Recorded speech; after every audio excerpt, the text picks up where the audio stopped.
Welcome, everybody, to Dick Storks and Destinies. I'm your host, Chapel, and at the moment, because I don't know if anyone else is going to join us or not, I'm here with Ken. Hello. And the first thing I'd like to do is say that this episode is brought to you by Equal Opportunity Insurance. No, it's not. Yes, it is, where your No, privacy it's is not. our policy. No, no, no, it's not. Yeah, See, don't, no, don't yeah. listen to these guys. Okay, they're always saying this dumb shit. There is no such thing as this company. This company doesn't exist, and you can't represent a company that doesn't exist.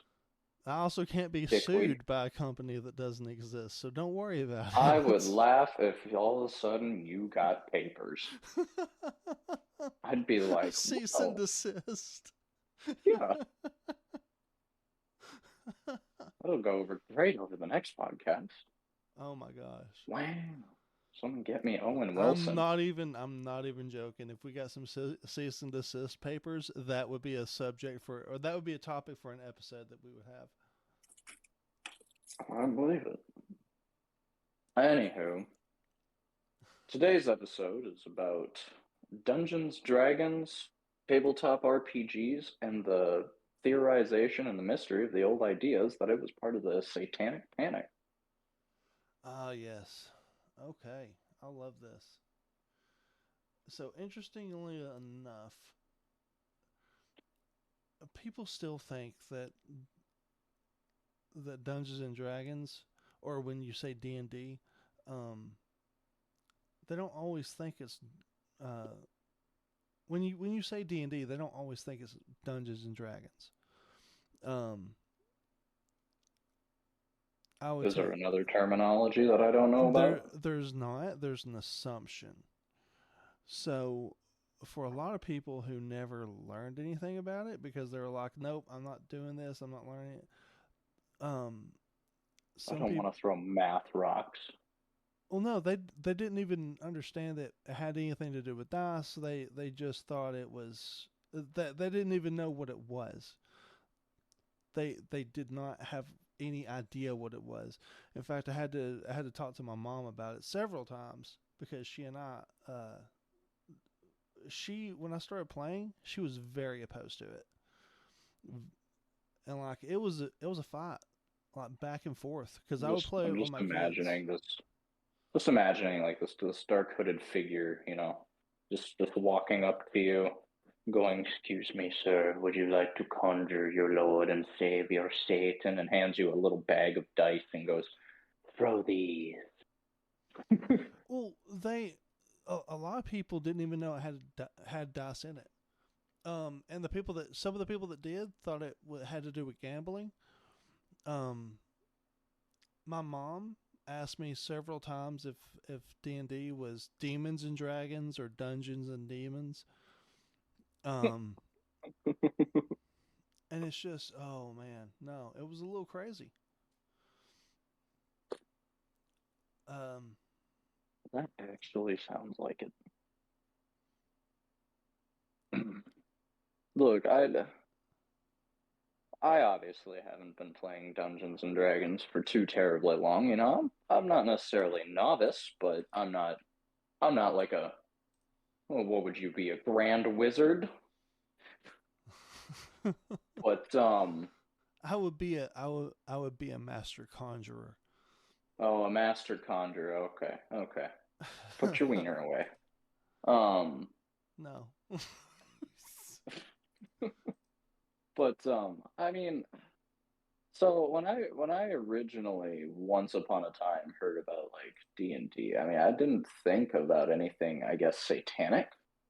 Um, Honestly, I kind of just thought of it as LARPing. Like I thought that's what it was. I was like, oh, it's those weird guys that are sitting over there throwing, what is that, a stick at each other? Okay. I thought it was something like that, just kind of a Yeah. bunch of dudes that don't get any action and, don't ever get laid. Well, funny enough, there's a couple movies about that that I've seen that were actually really funny. But so my mom, and this is part of the reason why my mom freaks out about it so much. So my mom had a lot of religious things happen to her when she was a teenager, including one of her friends being possessed, having to have an exorcism, and during the exorcism, like the demon said aloud that he would be dead within a month, and 2 weeks later he died in swimming in a lake. Like there's reasons why my mom thinks stuff like that is You evil. know, I'm starting to think you and your whole family are just fucking batshit. No, like No offense. so what happened was it's not like he could have intentionally done it. So the area that they're swimming in, there's just rocks that you stand on. And if you're not standing on a rock, it can go from like 3 to 5 feet deep to like 20 to 30 feet deep. So there's constantly people diving off of this dam into this area. And what happened was is he dove in, and when he landed, he hit his head on a rock. Like he dove into a rock not knowing it was there, and it killed him. There's no way he could have known that that was going to happen.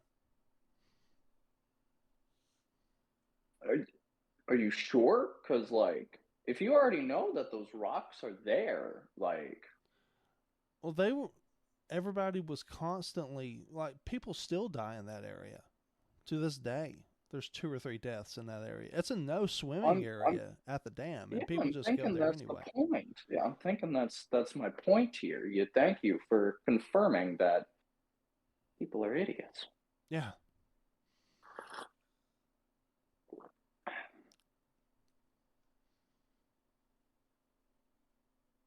Oh, there's a So cat. no. So part one. Okay. So one of the things that's vastly odd about the misunderstanding of D&D is that the people who created it, Gary Gygax and a few others. I know there's a man named David. I don't remember his last name. But these people, Anywho, the Tracy Hickman, Margaret Weiss, these people are all Christians. It's not like they're atheists. Like the people that made this game, would you have to be specifically an atheist to make this game? Like, no, no, you wouldn't have to be. well, But well, you just only said atheist, so I'm like, you know what? It's not like they were atheists, and it's not like they were like Satanists or anything like that. Um, see, I guess I would more so believe if you had said like, oh, they're not pagans or Satanists or something like that, because I you I, know I don't think a game made by an atheist would have so many deities and gods. Just saying, or an afterlife version. yeah. Well, you don't know. I mean, it's a game and it's fantasy. It's not real. So yeah, I don't You think mean it. to tell me that that my giant sword isn't real? What the hell? I thought it was fused to my body. No, I'm sad. No, I'm sad. Time So to jump off a bridge. Jesus, no. Can I roll a charisma check first? Or not a charisma check, a dexterity check, please? I mean, you never know. Um, but no, it's because I've been to that spot and it's not like you can't see the when you're looking into the surface of the water. You can't see the rocks below, so you really don't know where one rock Rolled a is. And 3. yeah, you're dead.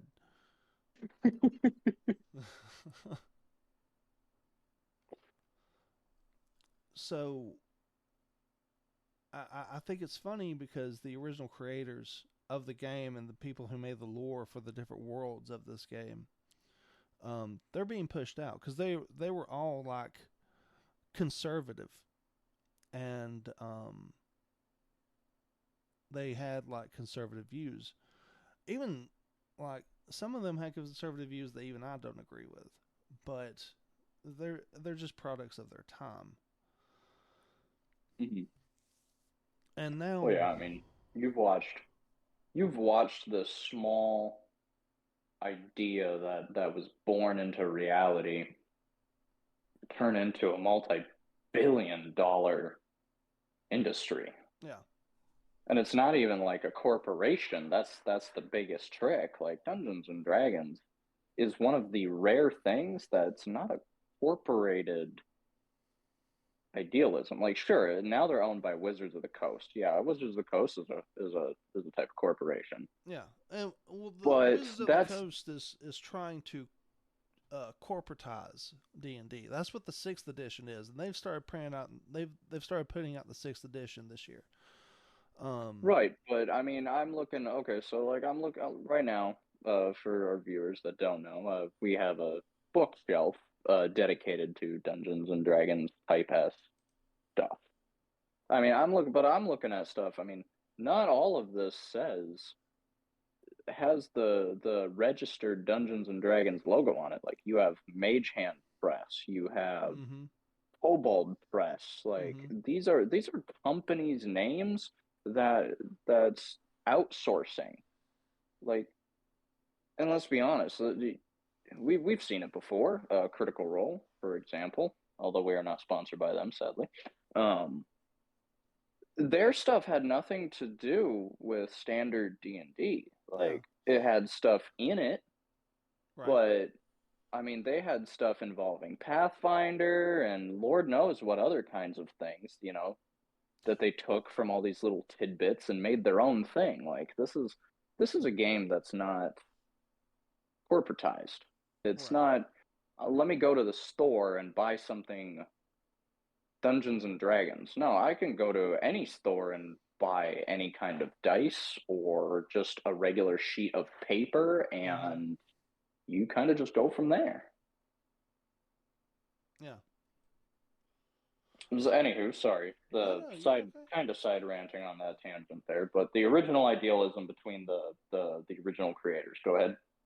So the original idea was was initially that this was a war game because that's what Gary Gygax was working on. He started with a game. I can't remember what it was, but the very first iteration of D&D was called Chainmail.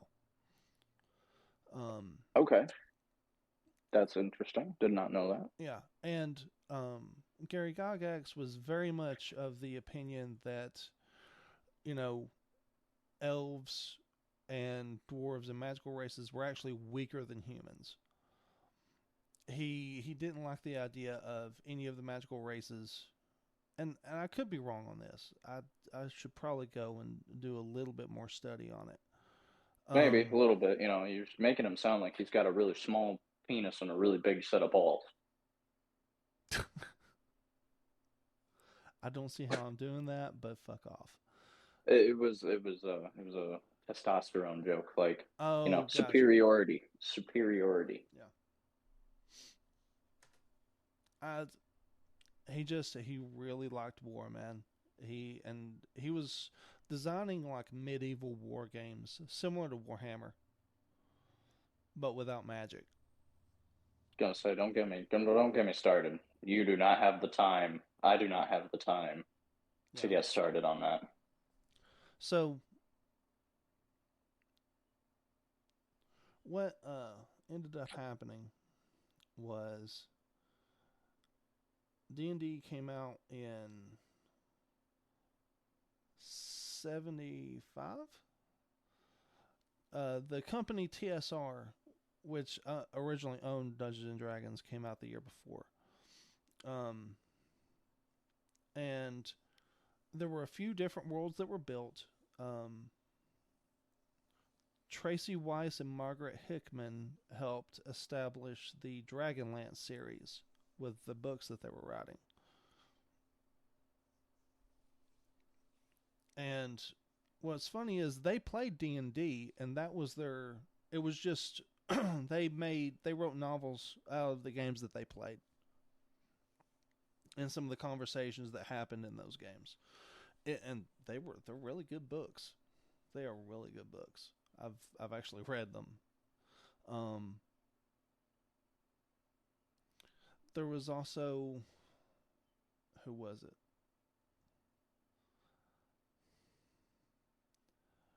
There was someone else. Uh, R.A. to be Salvatore to be helped. very specific, Mm-hmm. 74.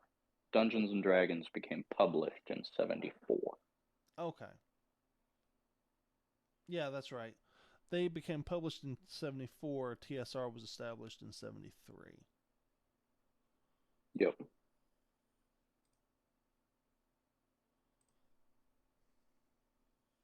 Said I'd do a little lore checking for you. Heck yeah. Yeah, no, I'm all for it. But yeah, So, yeah.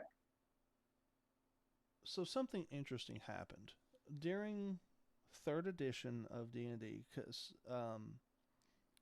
so every 10 to 15 years they would come out with a new edition. hmm Um Which the is honestly saying something. yeah. Like It means most stuff only takes like a year or maybe two, and oh, check out this new edition. This yeah. is like, hey, it's been 15 years. Ready for the next segment finally? Yeah. Well, the thing is during that 10 to 15 years, they're coming out with modules and they're coming out with additional content for what they've already Yeah, established.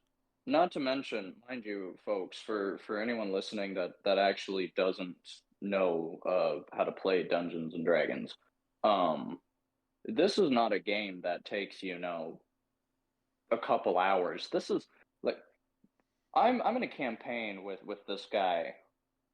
We've been going for over a year. We're not even done with the first segment. Yeah, you guys aren't even done with the first segment of the campaign. You're almost there, though. Yeah, like don't get me wrong, there are such things as one shots where you just make a small, really small thing, but even still that takes at least like 3 to 4 hours. I mean, you are a game like this, you are dedicating actual time throughout a good couple years of your life Yeah. just to do this one game. Well, and there's games that have been going on for 20 years that I've heard about. Right. People, Yeah. They just haven't ended it yet. It's yeah, still going. Like they're not even close. yeah, But that's okay because if you enjoy these games were made for uh, they weren't made to summon the devil or anything like that. No, fuck that. No one cares about that. In those games, we want to kill the devil usually. yeah, It's the primary thing is what it did was it allows people to get together on a regular basis and socialize with each other and have fun. Like that's pretty much the primary basis of this game.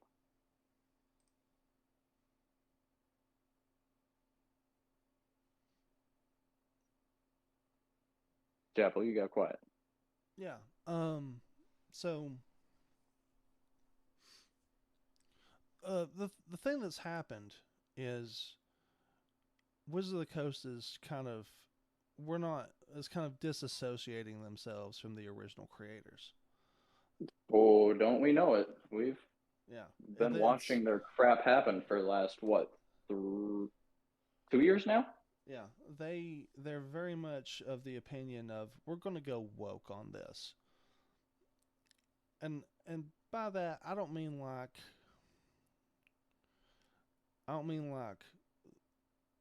we're allowing like people of color or whatever in. That's not what I'm talking about. What I'm talking about is like they're like No, but they did decide all half races were considered racism. yeah they did all decide all of the mixed races in D&D were racist, so they got rid of those. Um, and then Which is like hilarious because when they said that, God, that blew up so hard so fast. We had people coming out of the woodworks. You know these these long term. D&D players, even these new D&D players, came out of the woodwork just out of nowhere and was like, "What the hell are you talking about? This is my favorite race." Yeah. Well, you know what's really odd, because I read the novels or read some of the Yep, novels. yep. So in the later on in one of my favorite series, the Drizzt series, Drizzt is a drow, which is for those who don't know, is a dark elf. It means he has like charcoal black skin. His race lives underground. Most of his race is very evil. They are Mm-hmm. not usually considered good people, but Drizzt is an outlier. He is very much an anomaly. His eyes don't even match the normal color eyes of a drow. His disposition's very different. Um, The Driz he was virtually he was like the anti-drow of drows. well, so here's what happened um, during his birth, which was um, a little odd. So there's actually another set of drow who worship a different goddess. The main drow worship the goddess Loth, and she's very evil. It's that creepy spider lady, isn't it? Yeah, she's Yeah, called the not good. Spider Queen. Mm-mm, no, I'm good. You can keep her. Um, Poke her with a stick. so what she did, because she is a one of her domains is chaos, and she enjoys causing chaos, even among her own people. She enjoys causing strife. So what she did was she took a baby from the sect of good aligned drow and swapped it out with a baby from the evil side. So Drizzt is technically not the same kind of drow as everyone else where he's born at. So with him being good, he very much was not part of the usual people who were that he was around. The first group of books in the series was very interesting because you had this good person living in the city of evil people. So, I mean, okay. So maybe I'm just not understanding. Maybe this is my non D&D self inside of me asking, but I'm gonna go ahead and ask. Mm-hmm. I have a couple questions about that. So first thing, why would Lolth swap? Like, why not just put an evil baby in a city of good and then spread and sow chaos? Well, she Why did. bother bringing a good one to the evil side? Was it to show that she can corrupt, or It was to cause chaos among her own worshippers. Like she enjoys causing chaos even to the people that worship her. She doesn't consider them. Um, she considers like, with the exception of maybe three people in the city, she considers the rest of them to be basically chaff. okay? They're not really worth her time to pay attention to. Okay. She. So then my second question is Mm-hmm. then, um, like, I understand it makes for good storytelling, but I mean, ultra realistically, I guess in my eyes and my question, like, okay, so you're swapping babies, right? Mm-hmm. It, Like infants. so part of it was that not everyone in Menzo Berenzon's the city he's born in. Not everyone in Menzo Berenzon is evil, but they have to at least act evil, or they're gonna be killed. Right, but we're talking from like, okay, now we're talking like whatever kind of schooling or lectures they go through, yada yada stuff like that. Is what I'm asking is like the swapping was of infants. How do you still like okay, how did Driz actually still end up naturally good if he's in a city of evil? You would think that through his childhood he would have already just been corrupted by his handlers. Uh, Or his parents or it's whatever. very it's very that's very spoiler heavy for the books. Um, Yeah. but to make a to kind of simplify it,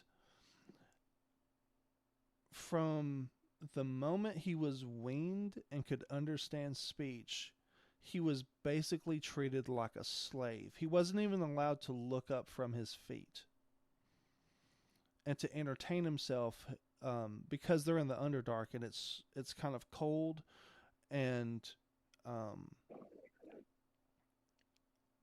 and because it's cold and he wasn't really allowed to look up from anything or answer unless he was spoken to. He would use his toes to like draw out stuff while he was being lectured to, just to because they can see in infrared.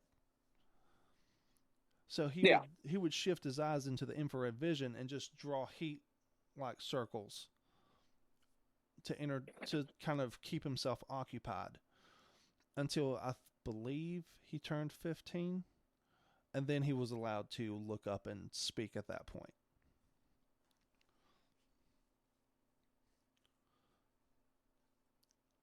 And then he Yeah. had Here's a good little fun fact for our listeners, especially about the Drow race. You know, I don't know why I thought of this, but it was actually due to the whole racism thing, but also sexism.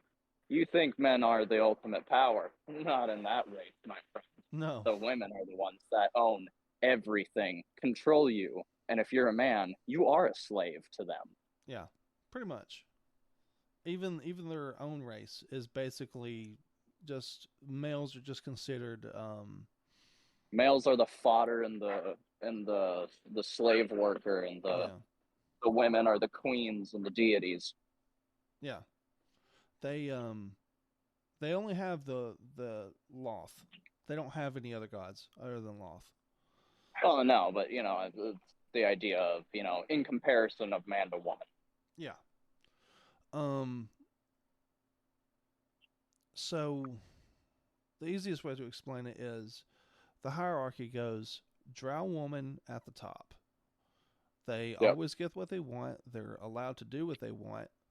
That includes murder. Um, Yeah, they're above the law and nobility. uh, the laws there exist as kind of like these are the rules to the game.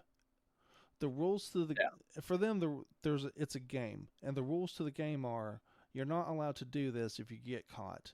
If it just so happens that this person slips and dies, and depending on whether that person was important enough for someone to care what happened to them, someone might discover what happened, but you could also bribe them, and yeah, they won't talk about it.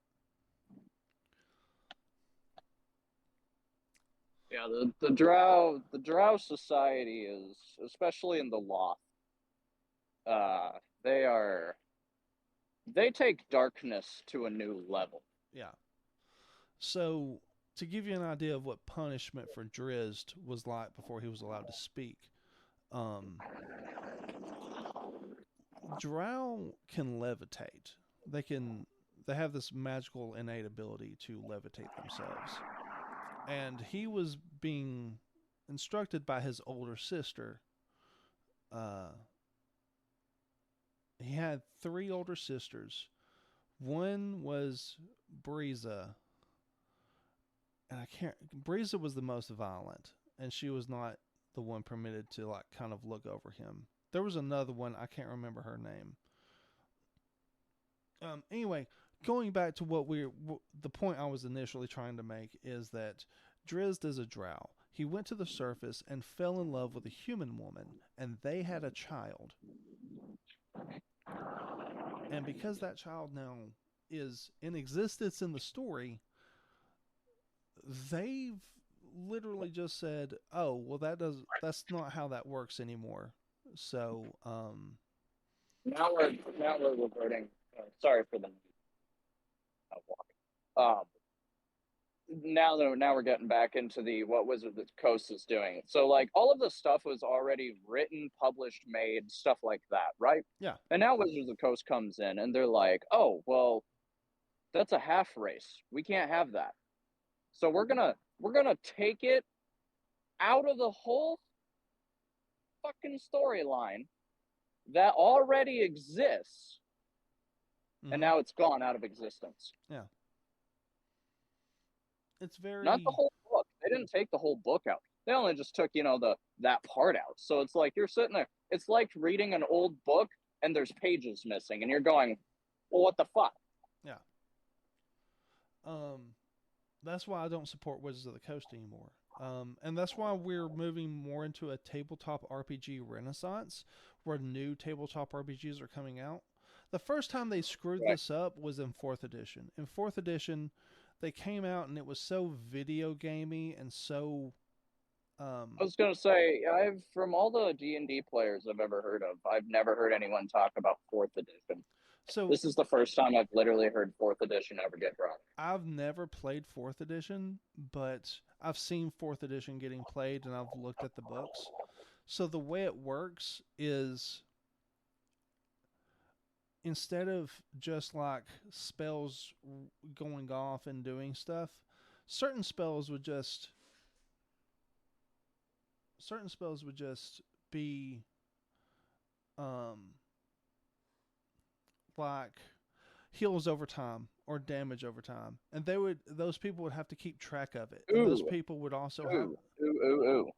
those That's people. awful. Yeah, and well, some of those were buffs and debuffs, and they had to keep track of all the buffs and debuffs at the same time.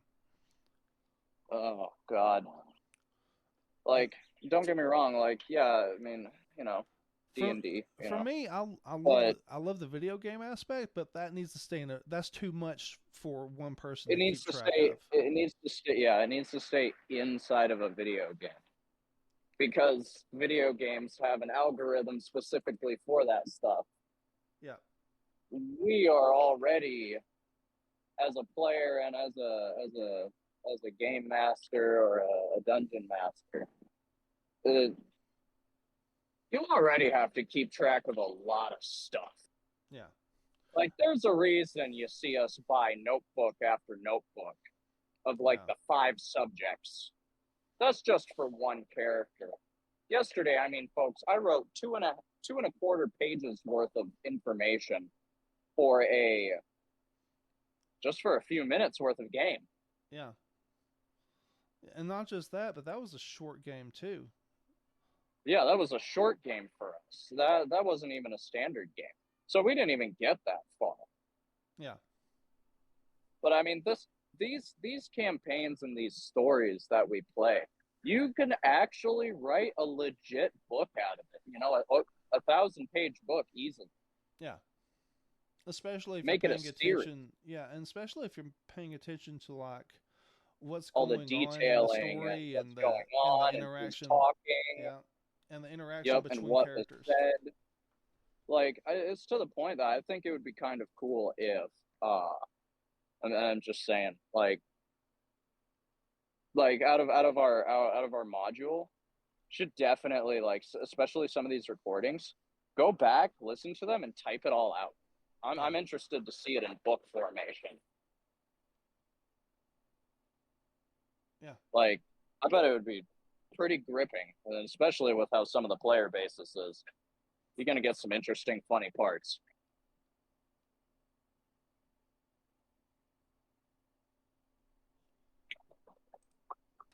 But no, anyway, going back to Wizards of the Coast and the crap that they're doing, it it just doesn't make any sense why after all this time you would try erasing things that have already been made, yeah, things that are already in that world part of society. So I guess my argument is it racist that they existed in the first place, or is it now racist that you're trying to genocidally kill all of them off? yeah, Sorry, not sorry. yeah. If that offended somebody, here's my middle finger. I don't give a fuck. Granted, I virtually haven't ever played a half race yet, but it's also because I'm only in a couple campaigns, and you only start with a couple characters. Yeah. It's not like your race changes over time or anything. You're just naturally that. Yeah. Half elves are just like, and that was something that was so strange because that came up in the Dungeons and Dragons movie when I watched it. Because Yeah, yeah, the sorcerer character, Simon, yep, he's a half elf, and he yep, mentions that. yep. Um, He's a half elf, and yet it's still the same backing from Wizards of the Coast of Dungeons and Dragons, but yet he exists. Well, he's racist then, right? I guess so. I don't know.